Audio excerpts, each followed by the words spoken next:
오하요 고자이마스. 2020년 5월 24일 부활 후 6번째 주일 예배를 시작하겠습니다. 한 주에 맞춰서 묵도하시겠습니다.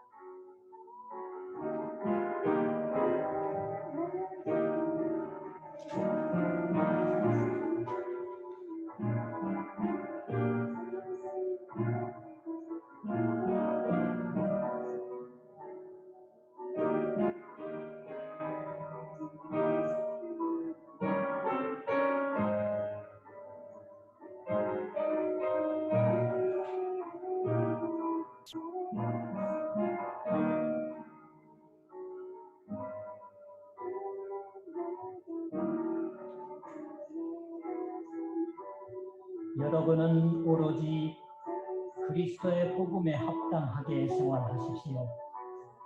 그리하여 내가 가서 여러분을 만나든지 떠나 있든지 여러분이 한 정신으로 굳게 서서 한 마음으로 복음의 신앙을 위하여 함께 싸우며 또한 어떤 일에서도 대적하는 자들을 두려워하지 않는다는 소식이 나에게 들려오기를 바랍니다. 주 예수 그리스도의 아버지 하나님, 우리는 싸움에 부름받고 있습니다. 복음의 신앙을 위한 싸움입니다. 믿는 것은 이 싸움에 부름받는 것입니다. 그리스도는 이미 싸움에 승리하고 있어 주십니다. 복음이 우리를 붙잡아 살게 하고 있어 주십니다. 이 복음의 위로가 지상에서 더욱 많은 사람을 붙잡아 평화의 거리를 넓혀가기 위한 싸움입니다. 바울은 그 최전선에 서서 되돌아보며 부릅니다. 최강의 전략, 그것은 그저 주 그리스도의 복음에 합당하게 사는 것이다라고. 아멘 하지 않을 수 없습니다. 무엇을 말하든 무엇을 하든 복음에 합당하게 잘 음미시켜 주옵소서. 그렇게 하면 두려워하지 않는 싸움을 할 수 있는 것입니다. 복음의 싸움을 지탱하고 인도해 주시는 주 예수 그리스도의 이름으로 기도합니다. 아멘. 찬송가 36장.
교동문 79번.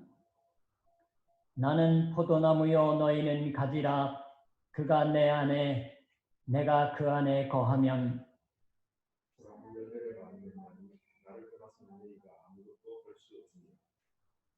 사람이 내 안에 거하지 아니하면 가지처럼 밖에 버려져 마르나니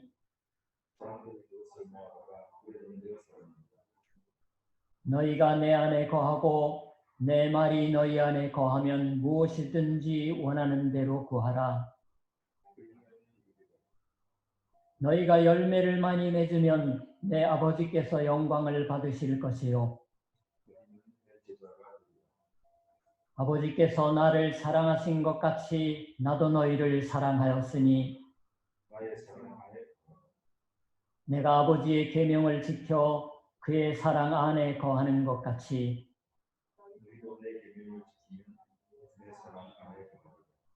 내가 이것을 너희에게 이름은 내 기쁨이 너희 안에 있어 너희 기쁨을 충만하게 하려 함이라. 아멘.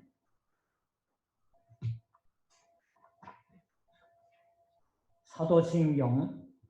전능하사 천지를 만드신 하나님 아버지를 내가 믿사오며 그 외아들 우리 주 예수 그리스도를 믿사오니 이는 성령으로 잉태하사 동정녀 마리아에게 나시고 본디오 빌라도에게 고난을 받으사 십자가에 못 박혀 죽으시고 장사한 지 사흘 만에 죽은 자 가운데서 다시 살아나시며 하늘에 오르사 전능하신 하나님 우편에 앉아 계시다가 저리로서 산 자와 죽은 자를 심판하러 오시리라. 성령을 믿사오며 거룩한 공의와 성도가 서로 교통하는 것과 죄를 사하여 주시는 것과 몸이 다시 사는 것과 영원히 사는 것을 믿사옵나이다. 아멘.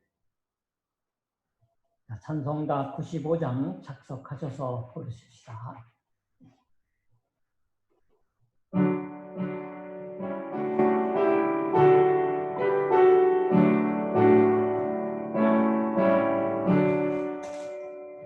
나의 기쁨 나의 소망 되시며 나의 생명이 되신 주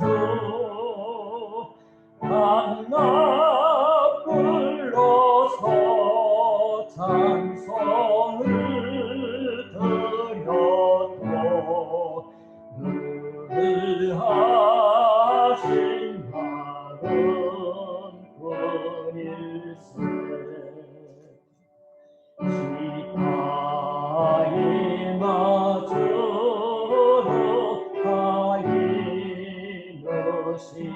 가이누시오 이슬 건너마 기다리 선언을 해오 주 안이 지리기 야시나이 다마에 길없이 거친 넓은 들에서 알길 못 찾아 애쓰며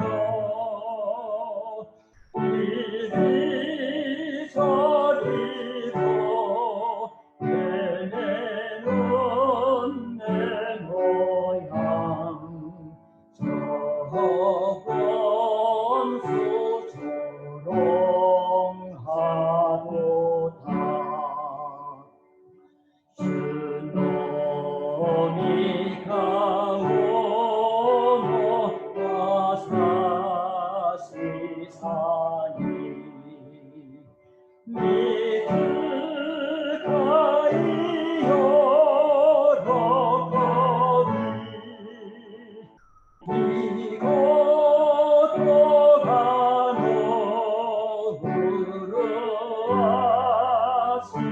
우르아시사니 자네 주치오 다행히 나의 진정 사모 나는 예수님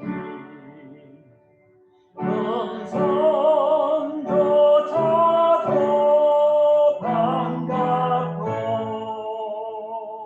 나의 생명과 나의 참 소망은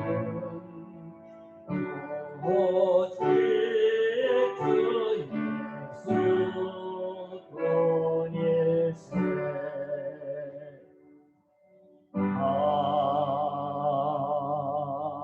아멘. 기도합시다. 주 예수 그리스도의 아버지 하나님,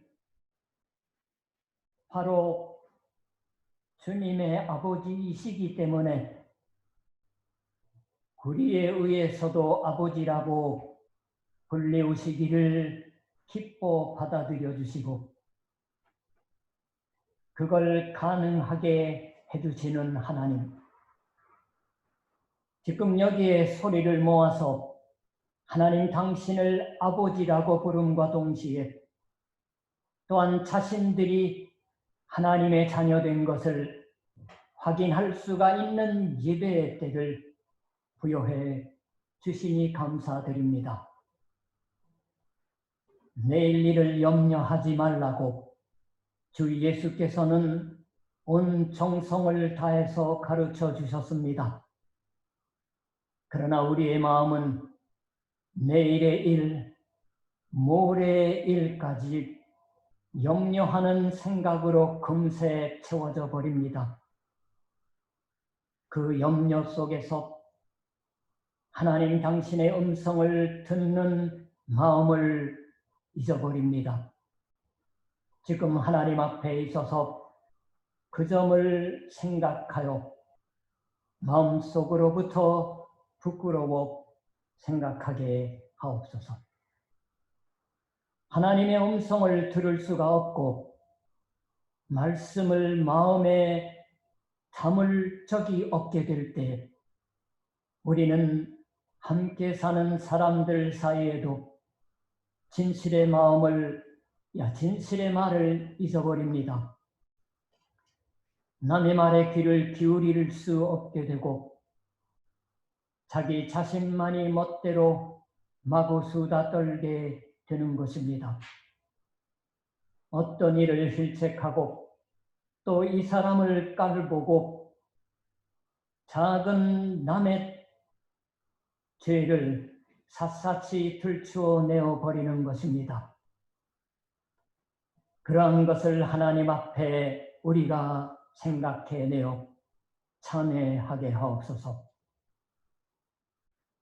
정치와 경제의 책임을 지니는 사람들의 수고를 생각하기보다 그 실패를 왈가왈부하고 직장으로 사는 사람들, 가족에 대해서조차 오만하게 뻐기는 생각으로 상대하여 온 한 주간입니다.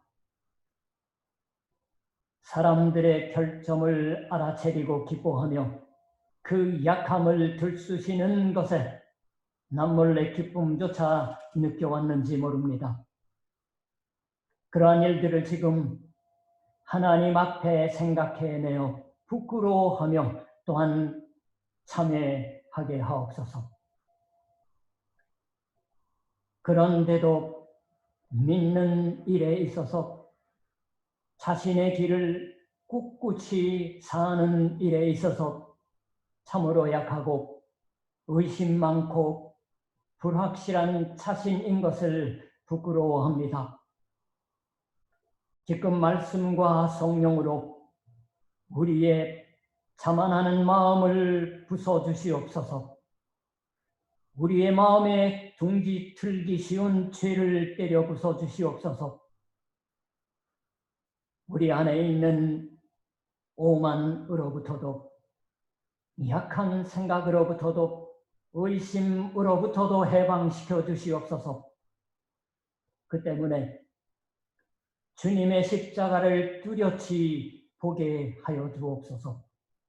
우리가 범해온 죄, 이제부터도 범하기 어렵지 않은 죄를 드러내는 주님의 십자가의 크기를 조금이라도 좋으니까 깨닫게 하여 주시옵소서. 주님의 십자가가 우리에게 주어져야 할 저주조차 없애버리고 축복으로 바꾸어 주셨던 그 능력의 크심을 깨닫게 하옵소서.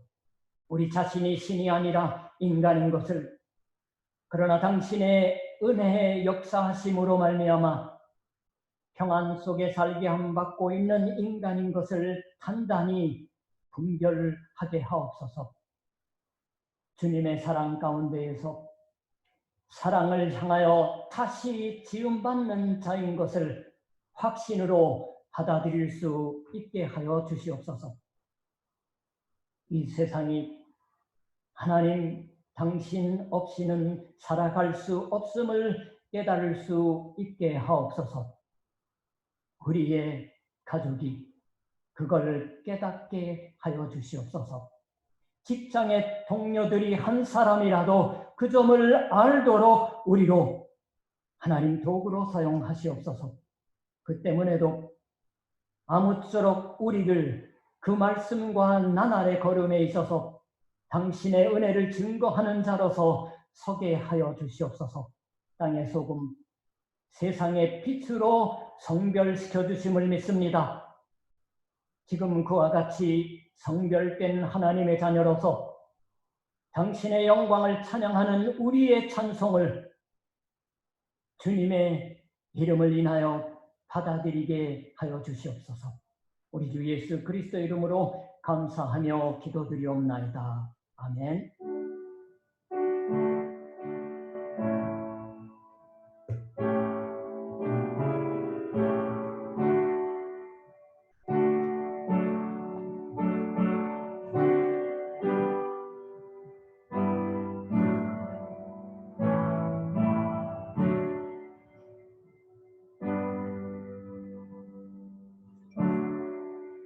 오늘의 성경 시편 1편, 짧으니까 우리 교독이 아니라 6절까지예요. 같이 우리가 함께 봉독합시다. 시편 1편. 복 있는 사람은 악인들의 꾀를 따르지 아니하며 죄인들의 길에 서지 아니하며 오만한 자들의 자리에 앉지 아니하고 오직 여호와의 율법을 즐거워하여 그의 율법을 주야로 묵상하는도다. 그는 시냇가에 심은 나무가 철을 따라 열매를 맺으며 그 잎사귀가 마르지 아니함 같으니 그가 하는 모든 일이 다 형통하리로다. 악인들은 그렇지 아니하니요 오직 바람에 나는 겨와 같도다. 그러므로 악인들은 심판을 견디지 못하며 죄인들이 의인들의 모임에 들지 못하리로다. 무릇 의인들의 길은 여호와께서 인정하시나 악인들의 길은 망하리로다. 아멘.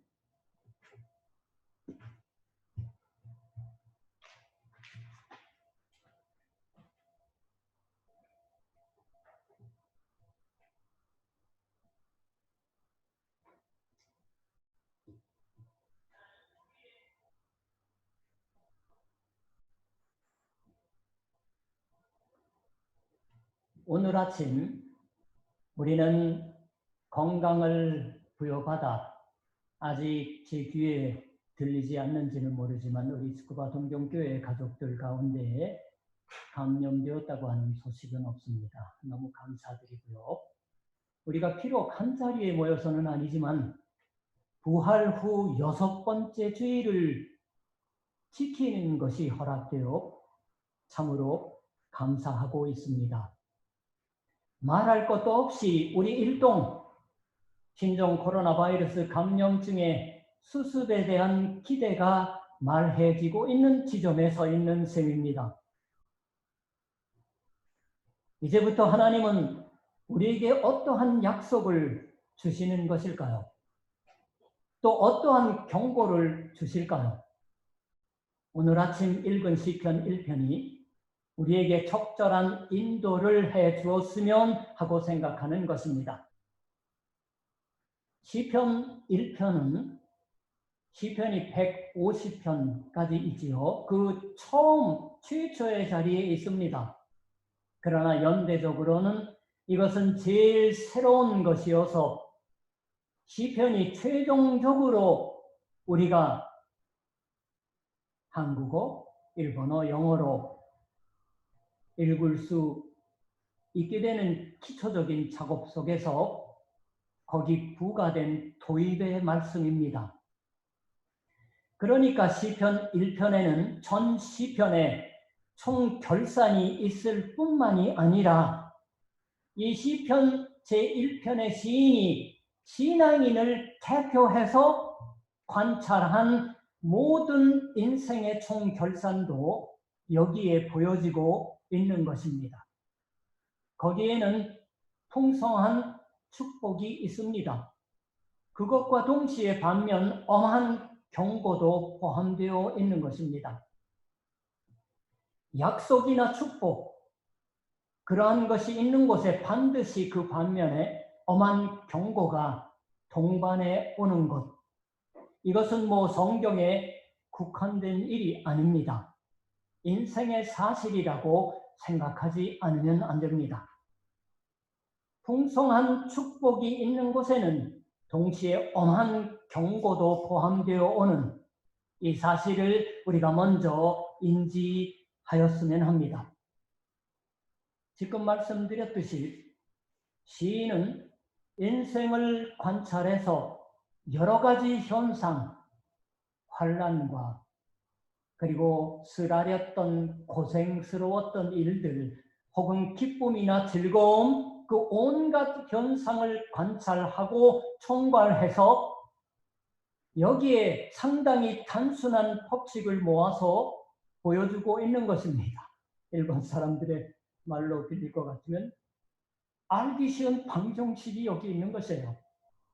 인생을 풀어가기 위한 1절 복 있는 사람은 악인들의 꾀를 따르지 아니하며 죄인들의 길에 서지 아니하며 오만한 자들의 자리에 앉지 아니하고 한마디로 말씀하면 하나님을 믿지 않는 사람들의 생활 방식, 사고 방식에 동조하지 말라.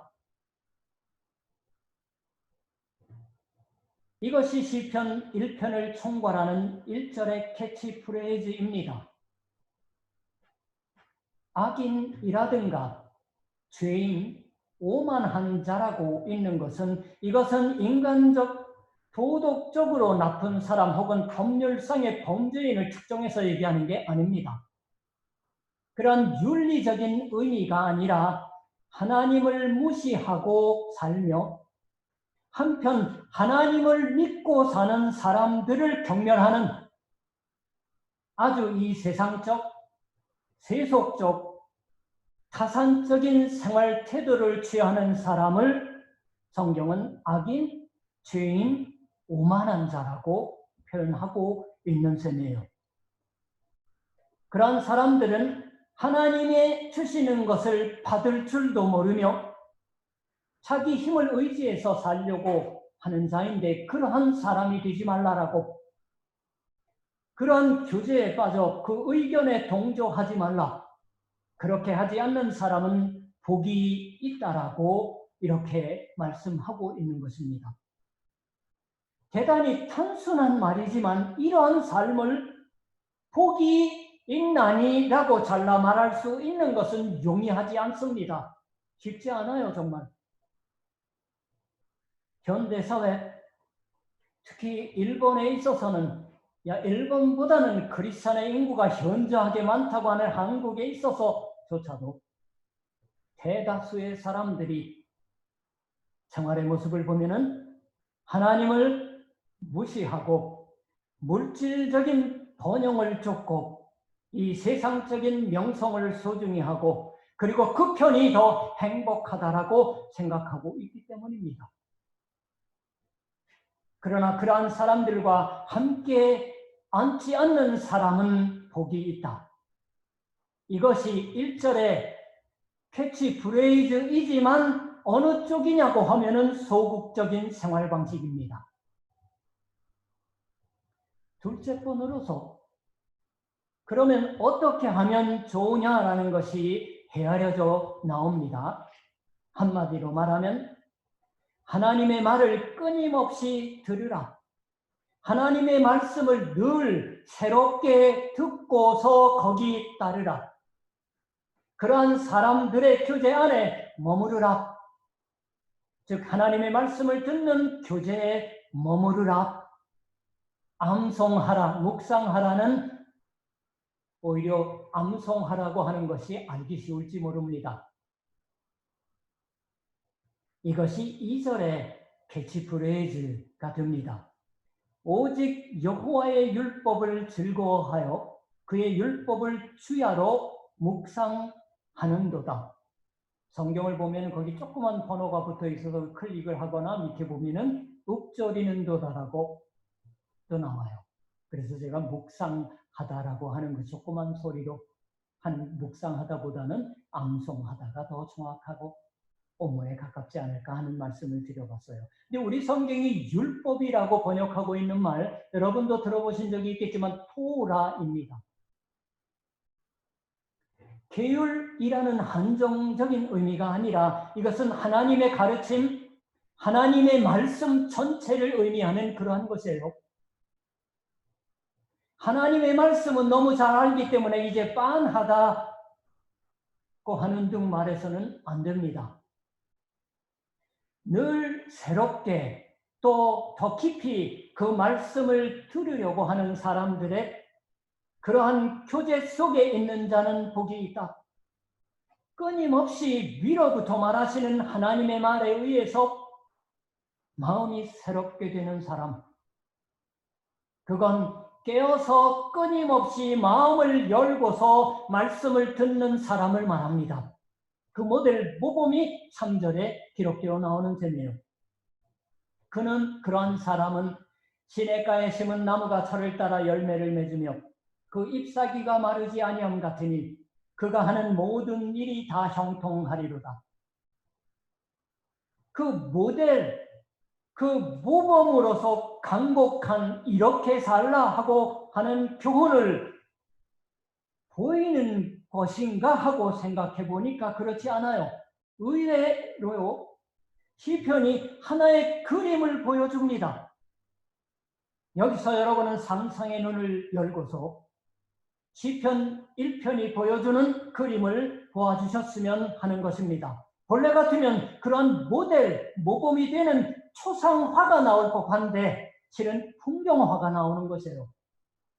그것은 모범적인 어떤 인간이 아니라 한 그루의 나무입니다. 다시 한번 읽어봅시다. 3절. 그는 시냇가에 심은 나무가 철을 따라 열매를 맺으며 그 잎사귀가 마르지 아니함 같으니 그가 하는 모든 일이 다 형통하리로다.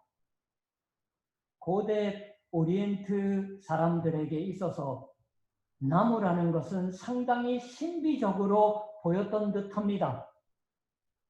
나무는 생명의 심볼입니다. 생명 그 자체를 나타내고 있다고 말해도 좋겠지요.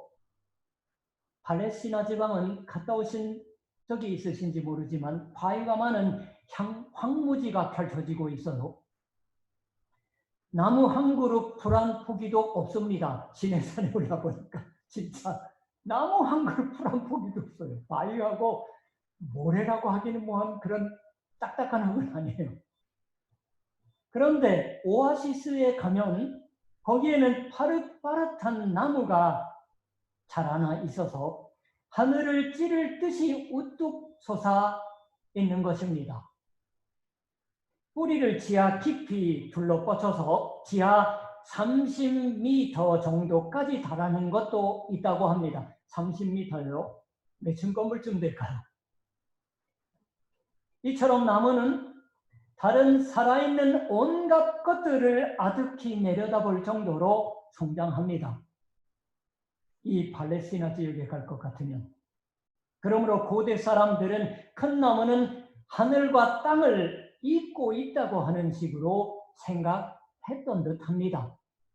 또한 이 지역의 산물 올리브, 오렌지, 무화과, 포도, 석류라고 하는 과일이 팔레스티나에는 풍부하게 있고 이와 같은 싱싱한 과일이 열리는 나무는 특히 신비로운 존재로조차 보였던 것입니다.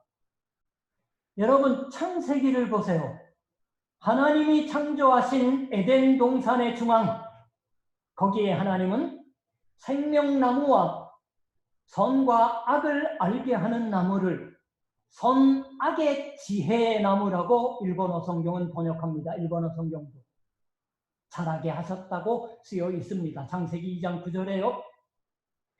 동산 한가운데는 생명나무와 선과 악을 알게 하는 나무를 자라게 하셨다. 새 번역으로 읽어드렸어요. 에덴 동산에는 그 밖에도 보기에 아름답고 먹기에 좋은 열매를 맺는 온갖 나무가 나 있었습니다.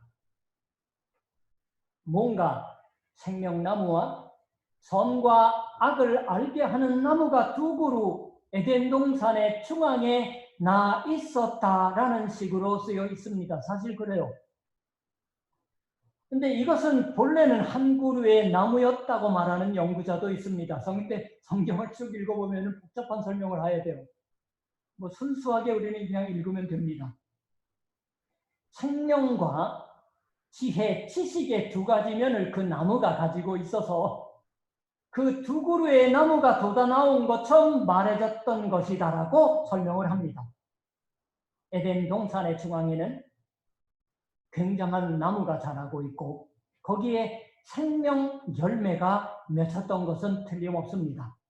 하나님은 인간이 하나님처럼 된다고 하는 우쭐거림을 경계하기 위해서 인간이 하나님처럼 되면 곤란하니까가 아니에요. 하나님처럼 되려고 했을 때에 달려가는 막다른 길을 아시기 때문에 경계하셔서 이 중앙의 나무에서 열매를 따 먹어서는 안 된다고 하는 계율을 부여하셨던 것입니다. 그런데 인간이 우쭐거리어 하나님처럼 되려고 꾀해 이 계율을 어겼습니다. 그 때문에 낙원을 추방되어서 생명나무에 두 번 다시 다가가는 것이 허락되지 않게 되었다. 인간이 낙원에서 죄의 세계로 떨어진 후에도 여전히 하나님은 인간을 버리시지 않으십니다. 여호와 하나님이 아담과 그의 아내를 위하여 가죽 옷을 지어 입히신 후에 에덴 동산에서 내보내었다라고 읽는 것은 창세기 3장 21절부터 24절을 보세요. 하나님의 긍휼의 표시라고 말할 수 있을 터입니다. 어찌되었든 선악을 알게 하는 나무의 열매는 먹지 말라. 먹는 날에는 반드시 죽으리라 하고 명하셨는데도 우리 한 사람 한 사람의 인간에게 에덴 동산에서 죽지 않고 하나님으로부터 수명을 받고 있는 것은 그 깊은 은혜의 표시이기도 합니다. 인간을 이처럼 나무에 비유한 것은 사람의 생명의 원천이 하나님인 것을 나타낸 것이다라고 말할 수 있겠지요. 창세기를 모르면 말 못합니다. 나무는 생명의 심볼입니다. 하나님이 나게 하신 거예요. 특히 이 시편 1편에서는 하나님을 믿고 하나님의 말을 지금까지의 관습이 아니라 끊임없이 새롭게 들어서 그 축복 속을 살려고 하는 인간의 그 생명의 심볼로 되어지고 있는 것이 시편이 말씀하는 나무입니다. 생명이 왕성한 사람은 언뜻 봐도 다른 것이에요. 그 사람은 시냇가에 심은 나무처럼 생동감이 넘치고 있습니다. 이 시편보다 조금 시대가 오래되지만 역시 나무를 신앙인으로 비유하고 있는 것은 예언자 에레미야입니다. 예언자 에레미야는 유다 왕국이 이스라엘은 이미 지상에서 종족을 감추고 바벨론에 이제 점령이 되기 직전의 시대에 살았던 예언자예요.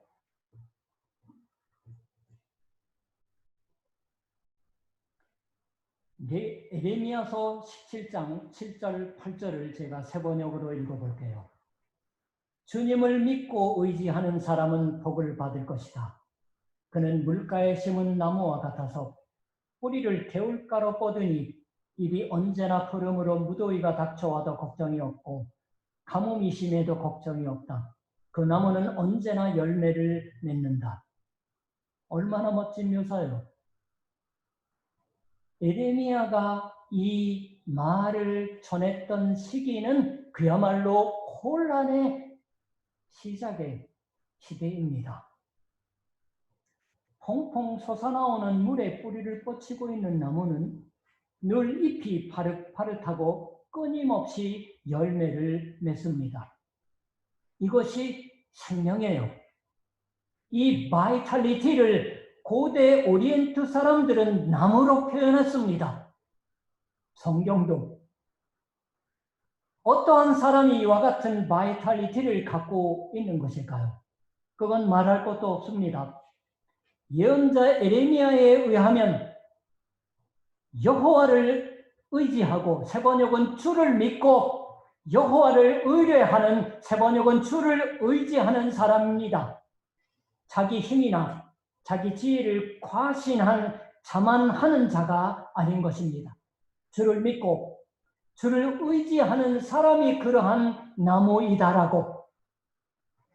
그러므로 이처럼 주의 말씀을 늘 새롭게 듣고 주 안에서 열매를 맺으려고 원하는 사람은 복이 있습니다. 그러한 생활 방식을 스스로도 복이 있다라고 평가하는 것이 진짜 신앙일 것이에요. 이 세상의 영화도 허무한 명성도 필요 없습니다. 그저 한결같이 주 안에서 주가 기뻐하시는 열매를 맺고 입을 무성하게 하는, 세 번역은 청청하게 하는, 공동번역 개정판이 무성하게 한다라고 하고, 그리고 일본어 성서협회 공동역이 무성하게 한다라고, 두 가지가 겸해서 사용되고 있어서 잎이 푸릇푸릇하고 잎이 무성해진다. 결국 물가에 쓰면은 수분을 빨아들여서 그렇게 성장하는 것을 의미하는데, 세 번역은 뇌관을 얘기하고, 그리고 공동번역 개정은 잎이 무성해서 광합작용이 작용해서 나무가 성장할 수 있는 점을 묘사한 것이 다른 셈이에요. 이러한 인생을 보내고 싶어하는 사람, 이러한 사람이 믿음의 사람이다 라고 에레미야가 이미 말하고 있었습니다. 우리도 그와 같이 잎을 무성하게 해 열매를 맺는다고 하는 이러한 생동감이 넘치는 생명이 자연스레 솟아나는 것 같은 인생을 보내고 싶어하지 않을 수 없습니다. 그런데 여기서 우리는 자기 발밑을 보고 싶습니다. 과연 그런 사람이 수두룩이 있을까요? 우리가 일기를 쓰고 있지 않아도 자신의 수년간을 뒤돌아보면 자기 자신은 지금까지 뭘 했던 것일까? 멈춰설 때마다 생각하지 않고 있을 수 없습니다. 지금까지 나 자신은 무엇을 해왔던 것일까? 정말로 이 계획도 이루지 못했다라고 뒤돌아보면 짜증이 납니다. 그뿐만이 아닙니다.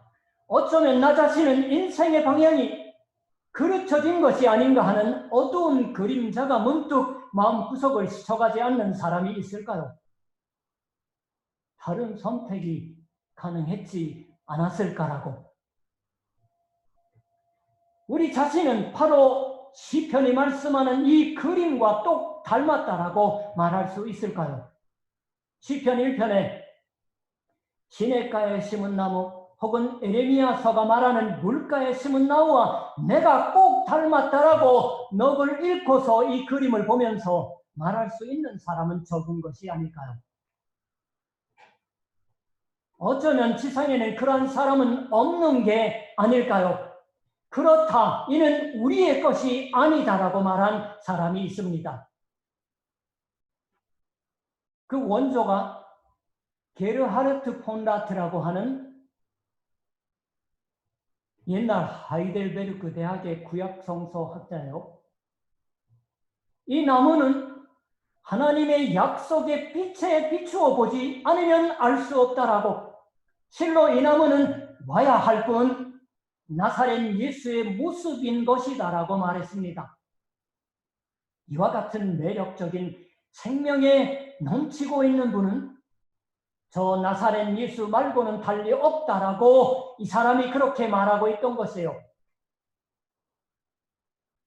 애초 생명나무는 좀 전에 말씀했듯이 하나님이 인간을 낙원에서 쫓아내셨기 때문에 더구나 그룹들과 불칼을 두어 생명나무의 길을 지키게 하셨으므로 이제 다가갈 수 없게 되어 있는 것이에요. 다만 하나님으로부터 보내심을 받은 나사렛 예수가 이 죄 많은 죽음과 멸망 속에 생명나무로 남겨져 있습니다. 오늘의 성경의 제목과는 다르지만 포인트는 남겨져 있다. 염두에 두고 들어보세요. 우리 한복판에 선 생명나무, 그것이 저 십자가와 부활의 주님인 것입니다.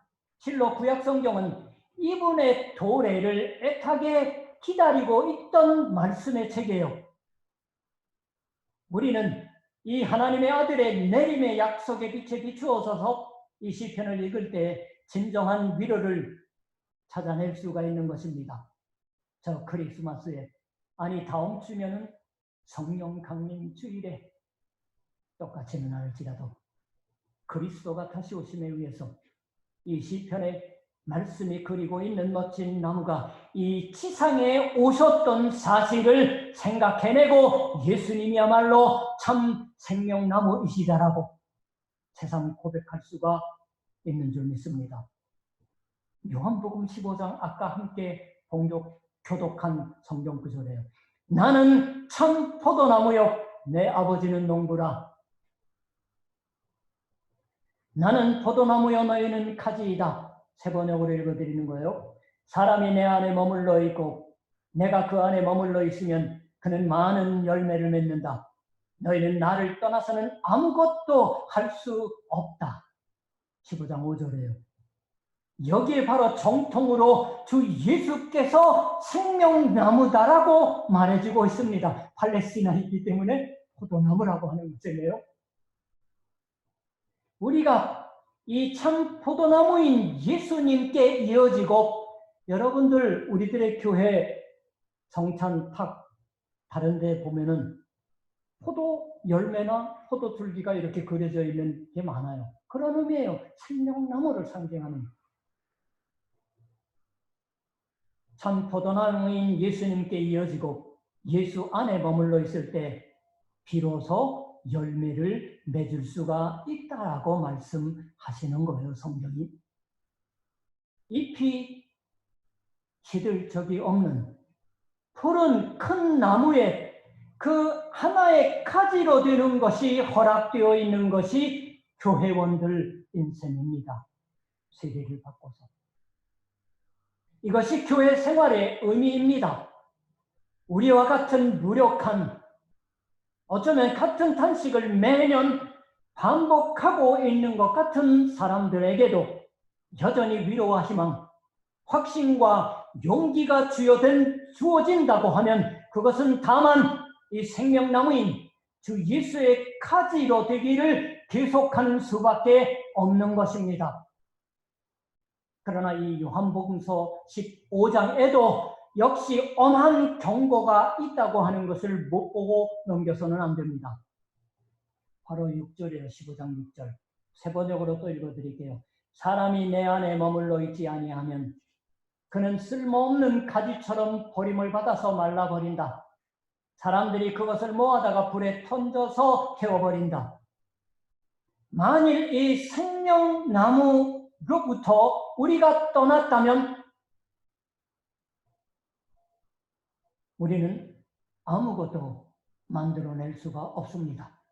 가지로서 머물러 있으라고 하는 명령의 뒷면에는 만일 그렇게 하지 않으면 밖에 던지워 말라버린다 하는 경고가 있는 것이에요.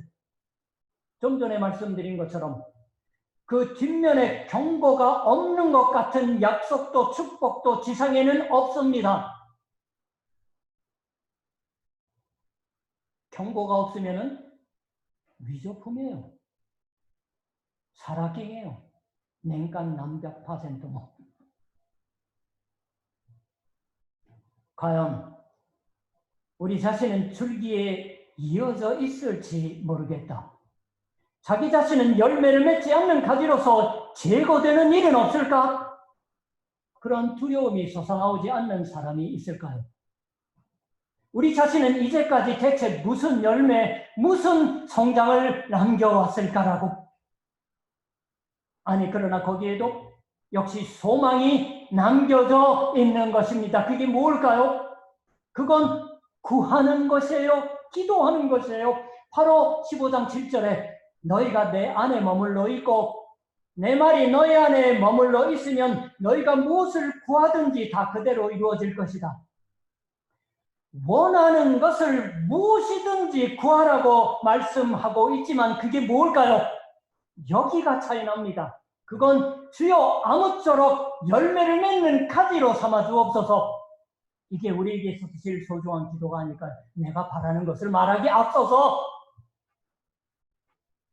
그게 열매를 어떻게 맺지요? 예수 그리스도 안에 그리고 가지에서 떠나지 않을 때 그걸 원하지 않고 내 소원만 말하면은 어떻게 됩니까? 무엇이든지에 유혹됩니다. 많은 사람들이. 이 때문에 또 하나의 텍스트를 읽어보겠습니다. 누가복음서 13장 6절부터 9절 잘 아시는 비유예요. 한 사람이 포도원에 무화과 나무를 심은 것이 있더니 와서 그 열매를 구하였으나 옛날 이 시절에는 포도원에 군데군데 무화과 나무도 같이 심었었다고 해요. 얻지 못한지라 포도원 지기에게 이르되 조금 전에 말씀하셨죠. 나는 포도나무요 내 아버지는 농부라 하는 비유에 아주 적합한 말씀이에요. 포도원 지기에게 이르되 내가 3년을 와서 이 무화과 나무에서 열매를 구하되 얻지 못하니 찍어버리라. 예수님 자신을 얘기하는 것 같고 저는 문득 읽고 깜짝 놀란 적이 있습니다. 옛날에 3년이라고 하는 말에 어찌 땅만 버리게 하겠느냐 대답하여 이르되 주인이여 금년에도 그대로 두소서 내가 두릅하고 거름을 줄이니 이후에 만일 열매가 열면 좋거니와 그렇지 않으면 찍어버리소서 하였다. 이 무화과 나무란 이건 회개하여 열매를 맺을 줄 모르는 이스라엘 백성을 말합니다. 완전하게 의미는 하나님은 그걸 찍어버리라 라고 말씀하셨어요. 저도 이 말에 일부분에 영향받았는지도 몰라요. 그 하나님의 심판을 중재하고 있는 것이 포도원지기 즉 예수 그리스도이신 셈이에요. 주인이여 금년에도 그대로 두소서 내가 두릅하고 거름을 두르니 그러자 하나님은 기다리십니다. 1년뿐이 아니고 실은 몇 년이고 기다리시는 것이에요. 그게 주 예수 그리스도의 중보입니다. 우리는 열매를 맺지 않는 자라도 이 중보에 지탱받아서 가지인 것이 지금까지 허락되어 있는 셈이에요. 그러나 여기에서 오해하지 않도록 말씀드려두고 싶습니다. 하나님은 1년 기다려주신다. 아니 그것이 안 되면 꼭 또 기다려주심에 틀림이 없습니다. 중보해 받아서 예수 그리스도의 중보를 받아서 기다려받는 그것이 우리의 현실인 것이지만 이것은 하나님이 다만 막연하게 기다리고 있는 것이 아닌 것입니다. 그냥 막연하게 참고 있는 게 아닙니다. 그냥 참을 인자 하나를 작정해서 실은 이미 어색해져 있는 장면을 연출하는 게 아니에요. 하나님은 실은 이 여간에서 열매를 맺지 않는 가지조차 우리가 느끼지 못할지라도 몰래 들어 쓰시고 있어 주시는 거예요. 왜 자신의 인식만 중요하게 생각합니까? 자기의 만족이 신앙의 증가일까요? 카를 바르트라는 스위스의 신학자가 말하고 있던 것이지만 하나님은 인내하고 있으시다. 그러나 그것은 다만 언제까지 막연하게 꼼짝없이 참고 있다고 하는 것이 아니다라고. 하나님은 여간에서 열매를 맺지 않는 가지도 하나님 자신의 한없는 긍휼의 표시로서 들어 쓰시고 있습니다. 남겨져 있습니다. 하나님은 오늘날도 유대인을 근절하지 않는 것은 그 때문이다라고 스위스 사람인 바르트는 말합니다. 많은 사람들은 독일의 신학자라고 착각하죠. 독일 사람이었으면 이 말을 얘기하는 것을 삼가했을 거예요. 오늘날 교회와 나란히 유대교의 회당이 있습니다. 시나고그라고 불리워요. 미국 가서 지나가다 보면 제법 큰 데가 많아요. LA도 그렇고 워싱턴에도 그렇고. 저 예수를 십자가에 단 유대인이 왜 남아있는 것인가? 하나님은 메시아를 거절한 백성을 아직도 자신의 긍휼의 표시로서 남기시고 있으시는 것입니다. 여러분, 로마서 10장 이후를 보세요. 사도 바울의 기도, 유대인의 구원입니다. 로마서에. 시나고그 관련의 총격 사건이 끊이지 않습니다. 이 감염증 사태 이전에는 독일에서도 아메리카에서도 백인 남성이 거의 백인 남성이에요. 시나고그를 침입해서 자동소총을 난사한 사건이 곧잘 벌어집니다. 제가 아는 큰 사건만 해도 2018년부터 4번 이상 벌어졌어요. 독일과 아메리카에서. 천국범은 유대인을 중상하는 말을 외치면서 그렇게 했다고 합니다. 유대인 패척에 관계가 있다고 하는 것입니다. 그러나 그런 사람들도 나치처럼 유대인의 존재의 의미를 알고 있지 않습니다. 유대인은 다만 하나님의 긍휼의 표시로서 남겨져 있는 거예요. 에덴 동산에서 쫓아내실 때 하나님이 가죽 옷을 입히셨어요.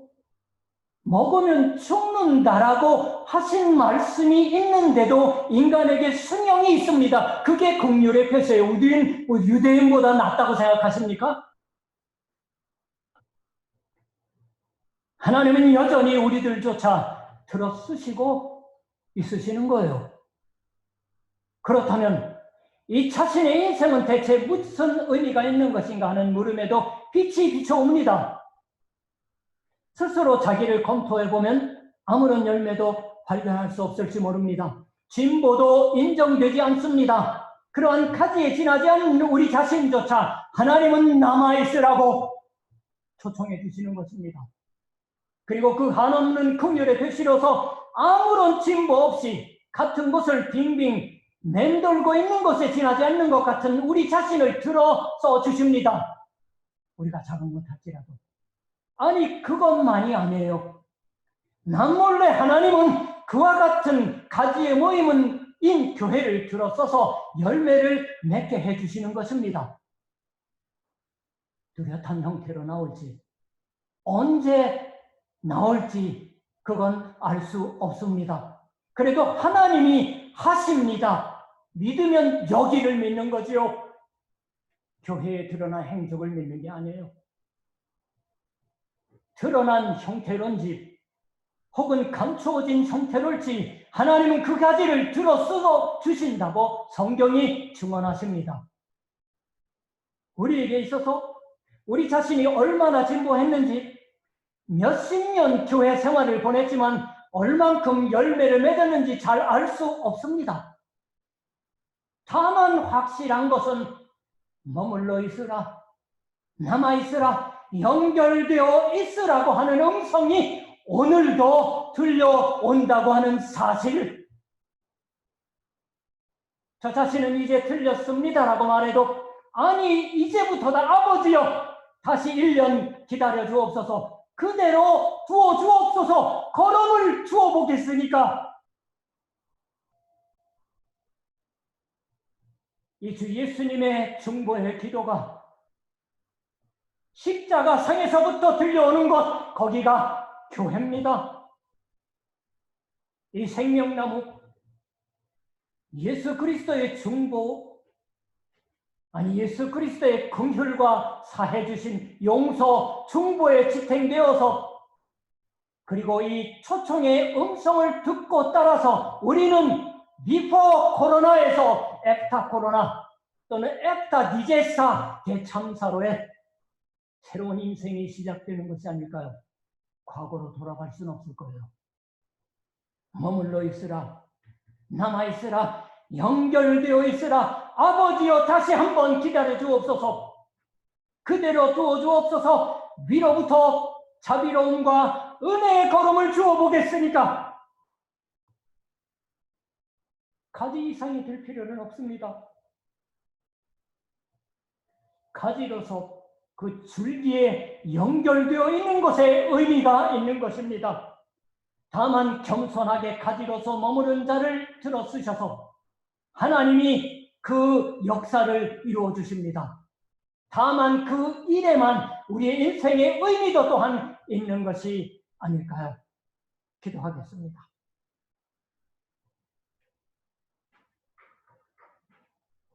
하늘에 계신 우리 아버지 되신 하나님, 오늘 아침 이 예배를 드릴 수가 있어 감사드립니다. 참으로 저 자신 열매를 맺지 못하는 가지입니다. 그러나 주님, 아무쪼록 우리를 긍휼히 여겨주옵소서. 이제부터도 당신이 예수 그리스도라는 줄기에 우리를 연결되게 하여 주심으로 한없이 용서하여 주심과 그 긍휼의 표시로서 이 스쿠바 동경 교회를 들어쓰시고 우리 한 사람 한 사람을 들어쓰시는 줄 믿습니다. 아무쪼록 열매가 맺을 수 있는 이제부터가 되게 하여 주시옵소서. 우리는 하나님께 연결되어 있습니다. 이 교회로 연결되는 한 사람 한 사람 위에 하나님의 한없는 축복이 임하시고 이 시기의 걸음을 걸어갈 수 있도록 인도하여 주시옵소서. 말로 다할 수 없는 감사와 소원 주 예수 그리스도의 이름을 통하여 하나님 앞에 바쳐드립니다. 아멘. 찬송가 462장.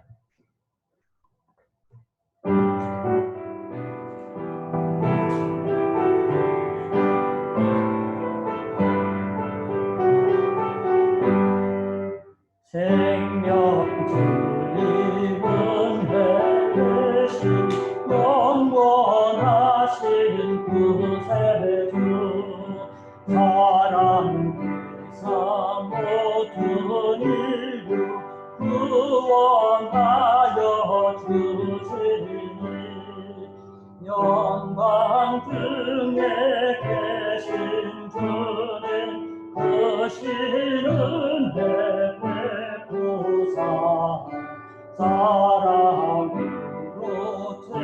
채우시고 우리 고쳐 주소서. 축하하는 주 예수님 와대라 모나라리 아타이나 그국에서 내그 미워와 같이 고노요노 다가라와 그의 배신 넘어는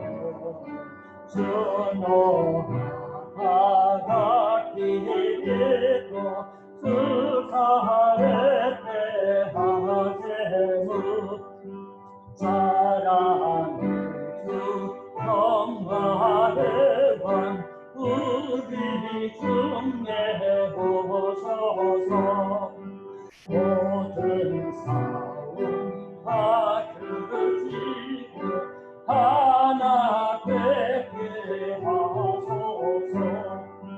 지난 날의 어둠과 환란 꿈까지 나고 형제 사랑 밝은 장래 이루어지게 하소서. 도움을 주시군요 이것이 그 스스리 조건으로 아사세에 주의 승리 주하래 이거 주님 나의 번호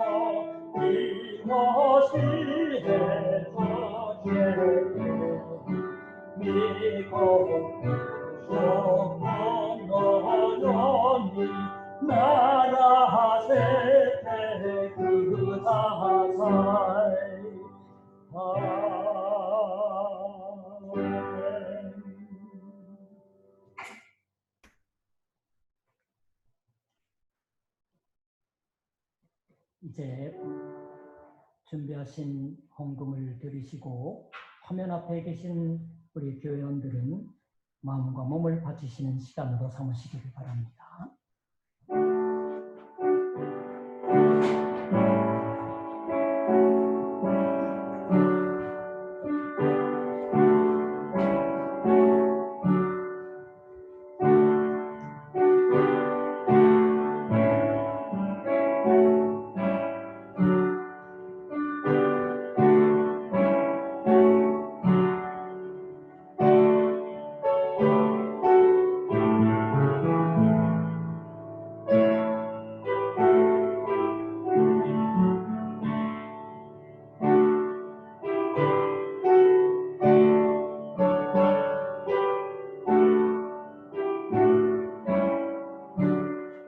봉헌기도 드리십니다. 거룩하시고 자비하신 우리 모든 생명의 근원이 되시는 하나님, 오늘 또한 이렇게 하나님 앞에 각자 처한 입장과 처지가 다를지라도 모여 앉게 하여 주시니 감사드립니다. 말씀을 통하여서 우리의 참모습을 돌아보게 하시며 참으로 스스로의 모습에 절망할지라도 우리 주 예수께서 떠나지 말고 내 안에 거하라고 말씀해 주시니 감사드립니다.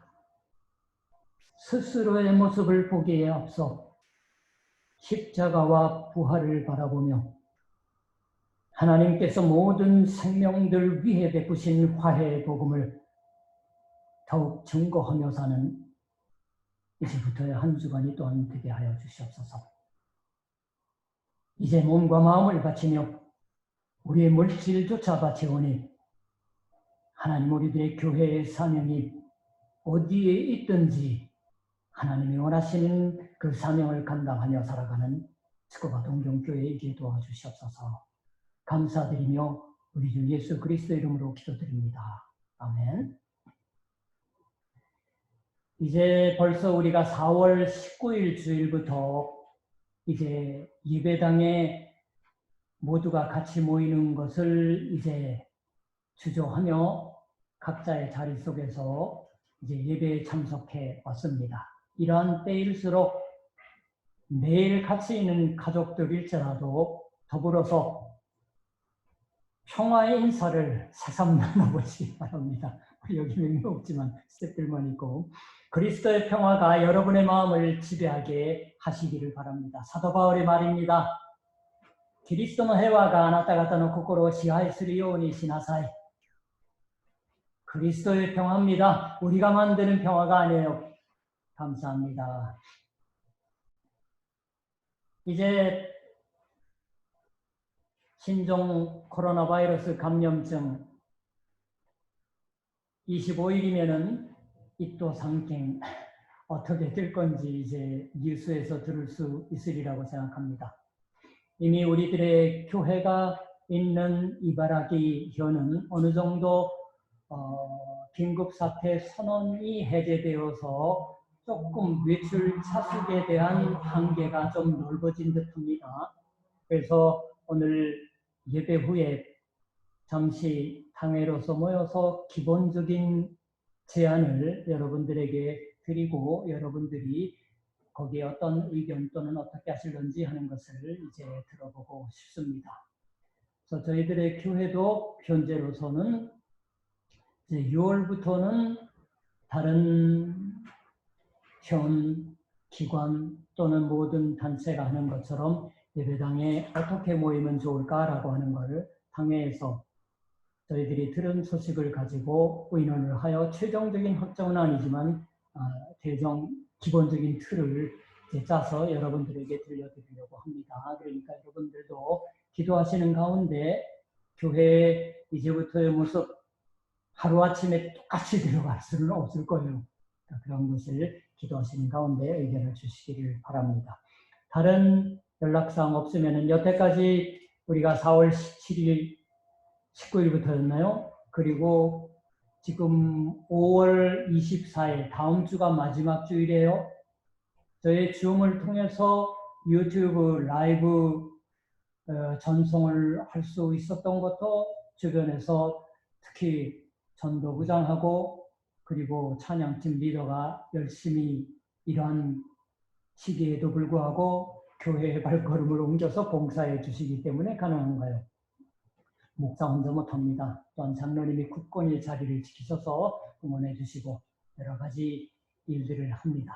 그러니까 여러분들 늘 믿음 안에서 하나님께서 바라고 원하시고 기뻐하시는 길에 서며 나아갈 수 있도록 함께 기도하시는 이제부터의 한 주간이 되시기를 바랍니다. 다른 연락사항 없으시면 늘 하는 것처럼 620장 2절 함께 찬송하신 후에 축도로 오늘 예배 마칩니다.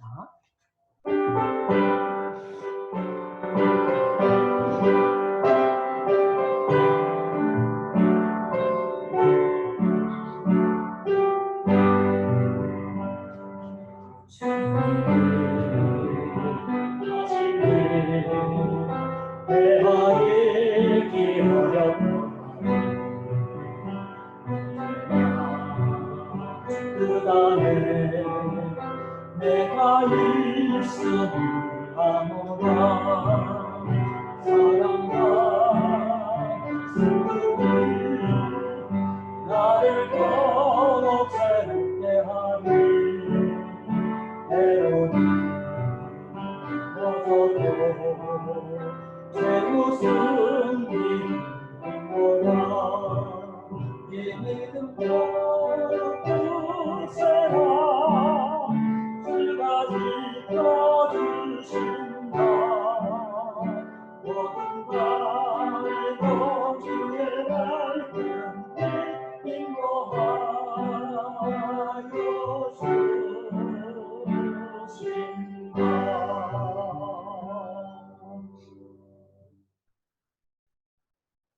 여호와는 내게 복을 주시고 너를 지키시기를 원하며 여호와는 그 얼굴로 내게 비추사 은혜 베푸시기를 원하며 여호와는 그 얼굴을 내게로 향하여 드사 평강 주시기를 원하노라. 주가 아나타오 시크크시 아나타오 마모라레비오니 주가 미카오 무케테 아나타오 테라시 아나타니 메구미 와타 에라레비오니 주가 미카오 아나타니 무케테 아나타니 해양오 타마리오니 주 예수 그리스도의 은혜와 하나님의 사랑과 성령의 교통하심이 너희 무리와 함께 있을지어다. 아멘.